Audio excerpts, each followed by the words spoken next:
పంపించాను. ఇంకా ఇలా చూడండి, ఇక చూడండి నా అమ్మాయి పాల నుంచి మలాయి తీస్తుంది. ఇంకా ఎక్కువ పాలు తీయడానికి కూడా వెళ్ళింది. పాలలో ఉన్నారు కదా వాళ్ళు ఇప్పుడు వచ్చినారు, అందుకే మళ్ళీ తీసుకోవడానికి వెళ్ళింది నా అమ్మ. ఇప్పుడు ఈ పాలు ఉంది కదా, దీంట్లో ఎంత ఎక్కువ థిక్గా వచ్చిందో మలాయి చూడండి. నేను కొంచెం తీసి చూపిస్తాను, నాకే రాదు కానీ నేను కూడా కొంచెం తీసి చూపిస్తాను. ఇక చూడండి గైస్, చాలా థిక్గా వచ్చింది. దమ్ము వచ్చే వరకు తీసేస్తా, లేకపోతే నన్ను తిడుతుంది. ఇక చూడండి గైస్, ఎంత ఎక్కువ థిక్గా వచ్చిందో మలాయి. నా అమ్మ వస్తుంది అనుకుంటా, వచ్చేసింది నా అమ్మ.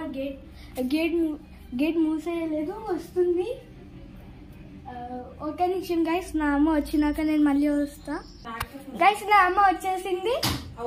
ఇప్పుడు ఇక చూడండి గైస్, నా అమ్మాయి ఆవు పాలు తెచ్చింది. చూడండి, ఇప్పుడు దీంట్లో కూడా రేపు మళ్ళీ మలాయి తీస్తాం. దీని లోపల నుంచి ఇప్పుడు దీన్ని తీస్తాం. ఇప్పుడు చూడండి గైస్, ఎంత థిక్గా ఉందో మలాయి. సైడ్లో కొంచెం థిన్గా ఉంది. ఇదేంటి కెమెరా బ్లర్గా వస్తుంది?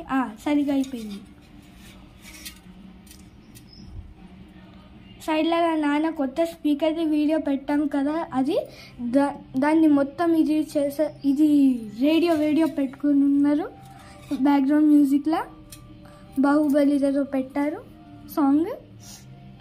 ఇంకా ఇప్పుడు ఈ మలాయిని చూడండి, ఎంత ఎక్కువ థిక్గా ఎంత ఎక్కువ వచ్చారు. ఇప్పుడు దీన్ని డీప్ ఫ్రీజ్లో పెడతాం. మళ్ళీ రేపు దీంట్లో ఈ ఆవు పాలకి మలాయి తీసి దీంట్లో మళ్ళీ పెడతాము. ఇప్పుడు ఈ వీడియో కింద బాయ్.